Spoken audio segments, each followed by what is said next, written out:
अस्सलाम वालेकुम नाज़रीन, अहमद राना व्यूज़ में आपको खुशामदीद। इस वीडियो में हम आपको बताएंगे कि जो 11 दिन की वॉर जारी रही इज़राइल और पैलेस्टाइन के दरमियान, इस सारे कॉन्फ्लिक्ट के अंदर इज़राइल ने क्या खोया है और क्या पाया है, और फ़लस्तीन को इसमें क्या मिला है। तो पहली चीज़ तो ये कि जो नुकसान फ़लस्तीन का हुआ, और फ़लस्तीन के बिहाफ पे क्योंकि हमास जो है वो इस पूरी जंग को लड़ रहा था, और जो इज़राइल का नुकसान हुआ वो कितने गुना ज़्यादा हुआ है। अगर मैं इसको बताऊं कि एक हाथी और चूंटी का मुकाबला था, तो ये बिल्कुल ठीक है कि इज़राइल की इतनी बड़ी इकॉनमी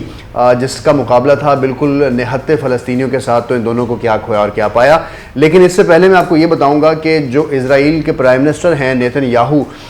उन्होंने इज़राइल की जो बदनामी करवाई है इस 11 दिन के अंदर, और जो राज अफशा हुए हैं इज़राइल की ताकत के, और जो क्लेम किया जाता था कि इज़राइल बहुत बड़ी इकॉनमी, बहुत बड़ी ताकत और मसल देगी फ़लस्तीन को, तो वो किस तरह से सामने आई है। सबसे पहले आपको बताऊं कि जो पहला पॉइंट है वो ये कि इज़राइल के जो प्राइम मिनिस्टर हैं नेतन्याहू, उन्होंने अपने 12 साल दौरे हुकूमत के अंदर एक एग्रेसिव पॉलिसी रखी है, और जब भी इलेक्शन ईयर आता है और वो अपनी नेक्स्ट टर्म की सिलेक्शन के लिए जाते हैं, तो एक पॉलिटिकल स्टंट के तौर पर वो एक ज़ायनिज़्म का जो कार्ड है वो इस्तेमाल करते हैं। लेकिन जो यहूदी हैं इज़राइल के अंदर रहने वाले, वो ख़ुद भी ज़ायनिज़्म को सारे यहूदी प्रमोट नहीं करते हैं। कुछ यहूदी जो हैं वो इसके ख़िलाफ़ हैं, और वो ये समझते हैं कि ज़ायनिज़्म या फ़लस्तीनियों को डीसेटल करने से जो इज़राइल का अमन है वो भी ख़तरे में पड़ सकता है, और किसी भी इंसानियत के साथ ये जो सलूक है उसको यहूदी ख़ुद भी इज़राइल के अंदर कंडेम करते हैं। और याद रहे कि ये वो इज़राइल का तबका है जो ज़ायनिज़्म पर बिलीव नहीं रखता है, यानी एक्सपेंशनिज़म पर बिलीव नहीं रखता है। अब हुआ ये कि इज़राइली जो प्राइम मिनिस्टर हैं नेतन्याहू, इनके घर के बाहर बहुत से लोग इकट्ठे हुए, उन्होंने एहतजाज किया, और उन्होंने ये कहा कि जो नुकसान नेतन्याहू ने हमें पहुँचाया है, इज़राइल को पहुँचाया है, हमास ने जो नुकसान किया है, या दुनिया में जो हमारी जग हसाई हुई है, वो अपनी जगह, लेकिन जो नुकसान नेतन्याहू की गलत पॉलिसीज़ और इनके जो ज़ाती इंटरेस्ट हैं, जिन्होंने इज़राइल को एक ऐसी सूरत हाल में धकेला है जो इस वक्त दुनिया में जग हसाई बना हुआ है। दूसरा पॉइंट जिसकी तरफ वो एहतजाजी इशारा कर रहे थे वो था कि इज़राइल का वो सिक्योरिटी सिस्टम जिसको वो हमेशा से क्लेम करता था कि बहुत बड़ा सिक्योरिटी सिस्टम है इज़राइल के पास, और आयरन डोम है, और इसके अलावा वो भारत को भी तैयारे देने की तरफ आ गया था, और पाकिस्तान से लड़ाई की धमकियाँ इज़राइल में बैठ के दिया करता था। तो आयरन डोम सिस्टम की जो हालत हुई है, क्योंकि आयरन डोम सिस्टम के बारे में ये कहा जाता था कि ऐसा एयर डिफेंस सिस्टम है इज़राइल के पास जिसकी 90% एफिकेसी है, यानी अगर 100 मिसाइल दागे जाते हैं तो 90 वो उसमें से डिस्ट्रॉय कर सकता है, इंटरसेप्ट कर सकता है। लेकिन हमने ये देखा कि जब हमास की जानिब से इज़राइल के ऊपर हमले हुए, और उन हमलों में बहुत सारे ऐसे मिसाइल्स जो शॉर्ट रेंज थे, और अल-कुद्स रडार और इसके तरह के जो दीगर मिसाइल्स थे, जब उनको फेंका गया गज़ा से इज़राइल के ऊपर, तो वो इफ़ेक्टिव रहे, और इज़राइल के अंदर बहुत बड़ी तबाही हुई। और वो लोग जो आयरन डोम के ऊपर हमेशा से फ़ख्र करते थे, दुनिया पूरी ने देखा कि कहाँ कहाँ पर इज़राइल के अंदर तबाही हुई है। और अब ये बात ऐसे है कि आयरन डोम जब किसी एक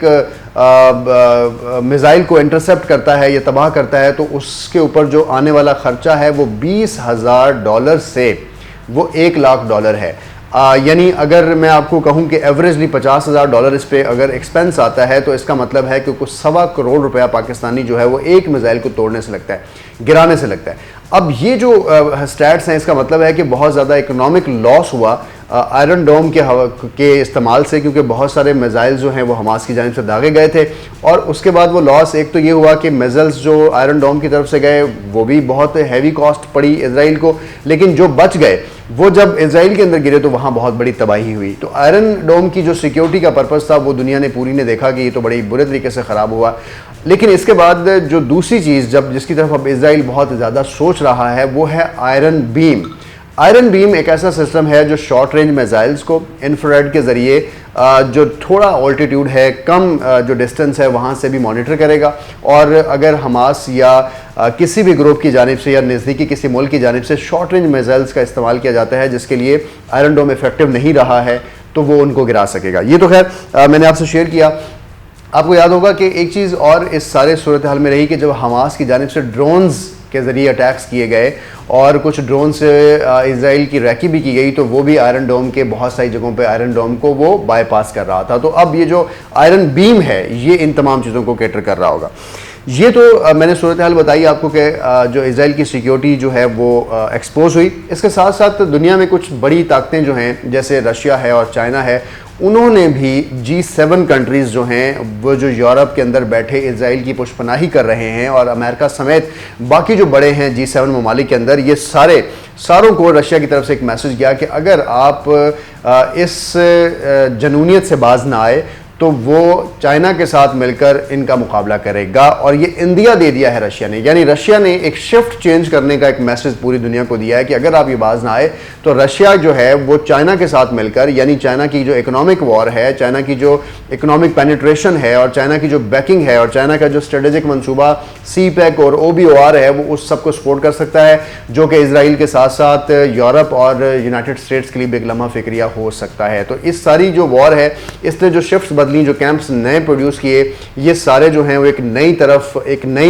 सूरत हाल की तरफ बढ़े हैं, जिसका बहुत ज़्यादा फ़ायदा जो है वो फ़लस्तीन को हुआ है और बहुत जो नुकसान है वो इसराइल को हुआ है। उसका इमेज भी डैमेज हुआ है और उसकी वॉर स्ट्रेटजीज़ भी एक्सपोज हुई हैं, उसका जो डिफेंस सिस्टम है वो भी एक्सपोज हुआ है। तो इस वजह से इस वक्त फायरबंदी ज़रूरी थी और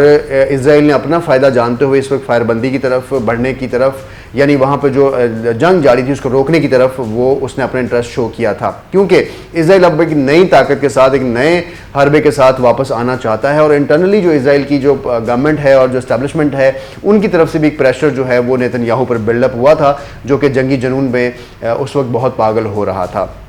ये तो वो सूरत हाल है कि जो इसराइल और पैलेस्टाइन के इस 11 दिन के बाद हुआ। लेकिन अगर स्टैटिस्टिकली मैं कुछ चीज़ें आपसे और शेयर करूं तो गज़ा जो है, यानी जहां से ये हमले हमास की जानिब से किए जाते रहे और इसराइल कहता रहा कि गज़ा के अंदर हमास के कैंप्स हैं और वहाँ पर हमास ने बच्चों को शील्ड में रखा हुआ है और वहाँ से वो मेजल्स दाग रहा है। अल जज़ीरा और जो बाकी मीडिया हाउसेस की बिल्डिंग्स गिरने के जो वाक़यात हैं, जिसकी बारे में अभी तक दुनिया को इसराइल कोई जस्टिफिकेशन नहीं दे सका है। UN की बात की जाए, अमेरिका ने भी इसकी जस्टिफिकेशन मांगी और बहुत सारे इंटरनेशनल वॉच डॉग्स भी इसराइल से बार बार पूछ रहे हैं कि आपके इन अटैक्स की वजह क्या है, और जिसका जवाब बहुत खातिर ख्वाह इसराइल नहीं दे चुका है। तो इस वक्त उसकी जो बैकडोर डिप्लोमेसीज़ हैं या उसकी जो फ्रंट डिप्लोमेसीज़ हैं वो बुरी तरह कोलैप्स हुई हैं। इसके साथ अगर मैं इनके डैमेजेस की बात करूं तो गज़ा में क्या डैमेज हुआ है और इसराइल में क्या डैमेज हुआ है, तो वहां से भी आपको अंदाज़ा होगा कि इस 11 दिन की वॉर का नुकसान किसको हुआ है। तो गज़ा के अंदर तकरीबन 17,000 घर हैं, 16,800 घर ऐसे हैं जो डैमेज हुए हैं। कुछ पार्शली डैमेज हुए हैं, कुछ कंप्लीट डैमेज हुए हैं और कुछ रहने के काबिल अभी हैं